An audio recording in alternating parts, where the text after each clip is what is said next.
আসসালামু আলাইকুম এভরিওয়ান, সকলেই কেমন আছেন? আশা করি আপনারা সকলেই সুস্থ আছেন, ভালো আছেন। আপনাদের ভালোবাসা আমি অনেক ভালো আছি, সুস্থ আছি। তো আজকে যে বিষয় নিয়ে কথা বলবো সেটা মোস্ট ইম্পর্টেন্ট। এটা কিন্তু মোস্ট ইম্পর্টেন্ট একটা ভিডিও, খুব গুরুত্বপূর্ণ। আশা করি আপনারা সকলে ভিডিওটা কন্টিনিউ করবেন। যারা ইউটিউবে চ্যানেল খুলে কাজ করতে যাচ্ছেন, আপনাদের জন্য এই ভিডিওটা। আপনারা যদি ভিডিওটা কন্টিনিউ করেন তাহলে আশা করি অনেক কিছু শিখতে পারবেন, জানতে পারবেন, বুঝতে পারবেন। তো চলুন বেশি কথা না বলে মূল ভিডিওতে যাওয়া যাক। আজকের ভিডিওতে আমরা বলবো যে 10টি টিপস, ঠিক আছে? 10টি টিপস দিয়ে কথা বলবো। আপনি একজন সফল ইউটিউবার হতে চাইলে আপনার জন্য 10টি টিপস খুবই গুরুত্বপূর্ণ। তো চলুন বেশি কথা না বলে মূল ভিডিওতে যাওয়া যাক। তো নাম্বার ওয়ান টিপস সেটা হলো ধৈর্য ধারণ। আপনাকে অবশ্যই ধৈর্য ধারণ করে ইউটিউবে কাজ করতে হবে। আপনার যদি ধৈর্য থাকে তাহলে কিন্তু আপনি ইউটিউবে সফল হতে পারবেন। যে কোনো কাজের জন্য আপনার কিন্তু ধৈর্যের খুবই প্রয়োজন। যাদের ধৈর্য নেই তারা কিন্তু কখনোই সফল হতে পারে না। আপনাকে ধৈর্য ধারণ করে কাজ করতে হবে। নাম্বার টু যেটা, সেটা হলো আপনাকে যে কোনো এক বিষয়ে ইউটিউবে কাজ করতে হবে। যে কোনো একটা সাবজেক্ট নিয়ে আপনি ভিডিও বানাবেন। হতে পারে আপনি এখানে টেকনোলজি নিয়ে কাজ করতে পারেন অথবা কমিটি, ঠিক আছে? যে কোনো এক বিষয় নিয়ে কাজ করতে পারবেন। কখনো কোনো বিষয় চেঞ্জ করবেন না, বিষয় চেঞ্জ না করে আপনি এক বিষয়ের উপর কাজ করবেন, এক বিষয় নিয়ে আপনি ভিডিও বানাবেন। নাম্বার থ্রি সেটা হলো আপনাকে রেগুলারিটি মেনটেন করে কাজ করতে হবে। ধরেন আপনি ইউটিউবে কাজ শুরু করবেন, কিছুদিন আগে থেকে আপনি একটা ভিডিও তৈরি করে রাখলেন। আপনি একদিন পর পর, 2 দিন পর পর, প্রথম দিক দিয়ে ইউটিউবার হতে চাইলে আপনাকে একদিন পর পর ভিডিও দিয়ে এটাকে আমি ভালো মনে করি, ঠিক আছে? একদিন পর পর ভিডিও দিবেন। যেমন ধরেন আপনি 10টা ভিডিও তৈরি করে রাখছেন, আপনি একদিন পর পর দিয়ে 20 দিনে ভিডিও নিয়ে চালিয়ে নিলেন, ঠিক আছে?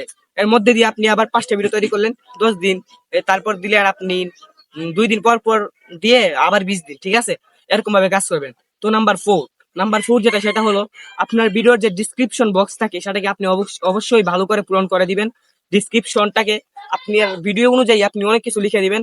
আপনার যেমন ইউটিউবে আপনি সার্চ করবেন যে ভিডিও নিয়ে, যে বিষয় নিয়ে আপনার ভিডিওটা টেকনোলজি ভিডিও, আপনি ধরেন এরকম টেকনোলজি সার্চ করলেন, দেখবেন নিচে কিন্তু অনেকগুলো এসে পড়বে, ঠিক আছে? সিরিয়ালে আপনি এখান থেকে যে কোনো একটা সার্চ করতে পারেন। সার্চ না করে আপনি এগুলো এখান থেকে দেখে দেখে ওইখানে ডিসক্রিপশনে লিখে দিতে পারেন, ঠিক আছে? ইংরেজি বাংলা সবকিছু মিলিয়ে আপনি লিখে দিবেন। তারপর নাম্বার ফাইভ যেটা, সেটা হলো খুব গুরুত্বপূর্ণ, আপনার ভিডিওর থাম্বনেল। তো ভিডিওর থাম্বনেল নিয়ে আমার চ্যানেলে আমি একটা ভিডিও আপলোড করেছি। তো আপনারা সকলেই, আমার পিন কমেন্টে দেওয়া থাকবে সেই ভিডিওর লিংক, সকলে গিয়ে দেখে আসবেন। তাহলে আপনারা এই ভালোভাবে সুন্দর সুন্দর থাম্বনেল তৈরি করতে পারবেন। ট্রেন্ডিং থাম্বনেল, সুন্দর সুন্দর থাম্বনেল, আপনার ভিডিও অনুযায়ী যে কোনো থাম্বনেল তৈরি করতে পারবেন। তো নাম্বার 5 গেল। নাম্বার 6 যেটা, সেটা হলো আপনাকে অবশ্যই কাজের মধ্যে গ্যাপ দেওয়া যাবে না। আপনি যদি গ্যাপ দেন তাহলে কিন্তু আপনার চ্যানেল আর গ্রো হতে থাকবে না। আপনার চ্যানেলের ভিউজ কমে যাবে, সাবস্ক্রাইবার বাড়া কমে যাবে। আপনাকে রেগুলারিটি মেনটেন করবেন, এটা তো বললাম। আপনাকে কোনো গ্যাপ না দিয়ে রেগুলার কাজ করে যেতে হবে। রেগুলার আপনি ভিডিও আপলোড দিবেন। ধরেন আপনি একটা লং ভিডিও দিবেন না, আপনি শর্ট ভিডিও হলেও রেগুলার দিয়ে যাবেন, তাহলে আপনার চ্যানেল তাড়াতাড়ি গ্রো হবে। খুব দ্রুত গ্রো হতে থাকবে আপনার চ্যানেল। তো নাম্বার 6 গেল। নাম্বার 7 যেটা, সেটা হলো আপনাকে যে ইউটিউবের যে কমিউনিটি গাইডলাইন্স আছে, ইউটিউবের গাইডলাইন মেনে কাজ করতে হবে। গাইডলাইনের বাইরে যদি আপনি কোনো কাজ করেন তাহলে কিন্তু আপনার চ্যানেলটাকে ওরা সাসপেন্ড করে দিবে। আর যদি সাসপেন্ড করে দিই তাহলে কিন্তু আপনার চ্যানেল থেকে আপনি কোনো কিছু করতে পারবেন না, কোনো ইনকাম করতে পারবেন না, কোনো কিছু না, ঠিক আছে? অবশ্যই গাইডলাইন ভালো করে বুঝে নিবেন, গাইডলাইন বুঝে আপনারা কাজ করবেন, ঠিক আছে?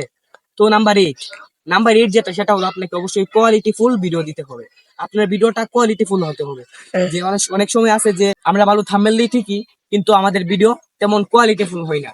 তো অবশ্যই আমাদের ভিডিও যতটুকু আমরা পারি ততটুকু কোয়ালিটিফুল করতে হবে। ভিডিওকে ভালোভাবে এডিটিং করে, ভালোভাবে সাজিয়ে, ভালোভাবে কোয়ালিটিফুল একটা ভিডিও তৈরি করে তারপর আপলোড করতে হবে, ঠিক আছে? অবশ্যই আপনার কোয়ালিটিফুল ভিডিও আপলোড করবেন। তো নাম্বার 9 যেটা, সেটা হলো আপনি যেই বিষয়ে আপনি ভিডিওটা আপলোড করবেন, যদি আপনি ফানি ভিডিও আপলোড করেন তাহলে আপনাকে ফানি ভিডিও কিভাবে আপনার ভিডিওটা ইন্টারেস্টিং করা যায়, মজার করা যায় আরো, আপনি সেই ধরেন ফানি ভিডিও, যারা বড় বড় ফানি ইউটিউবার আছে তাদের ভিডিও দেখবেন সবসময়। যদি আপনি টেকনোলজি ভিডিও আপলোড করেন তাহলে আপনি প্রথমে এটাকে ভালোভাবে গেটে, এটার ভিতরে কি আছে না আছে, কিভাবে করলে এটা ভালোভাবে মানুষের সাথে ভালোভাবে বুঝিয়ে বলতে পারেন, তার জন্য আপনি এটা ইউটিউব থেকে সার্চ করে করে ভিডিওগুলো দেখে জেনে নিবেন, ঠিক আছে? একটা ভিডিও ভালোভাবে জেনে তারপর ভিডিও আপলোড করবেন, তাহলে কিন্তু আপনার ভিডিওটা অনেকটাই সুন্দর হবে। তো নাম্বার 10 যেটা, সেটা হলো আপনাকে অবশ্যই ধৈর্য ধারণ করে রেগুলার কাজ করে যেতে হবে। হাল না ছেড়ে কাজ করবেন, তাহলে আপনি সফল হতে পারবেন। নাম্বার 10 এটা হলো, প্রথমে বললাম যে ধৈর্য ধারণ, আর শেষে রেগুলার কাজ করা। কাজ চালিয়ে যাবেন রেগুলার, তাহলে আপনি সফল হতে পারবেন। কোনো হাল না ছেড়ে আপনি রেগুলার কাজ করে যান। তো যদি ভিডিওটা ভালো লাগে থাকে অবশ্যই ভিডিওটা লাইক করে দিবেন, অবশ্যই চ্যানেলকে সাবস্ক্রাইব করে দিবেন, যেন আমার স্যার প্রত্যেকটা ভিডিও আপনাদের কাছে সর্বপ্রথম চলে যায়। সবাই সুস্থ থাকবেন, ভালো থাকবেন, আল্লাহ হাফেজ।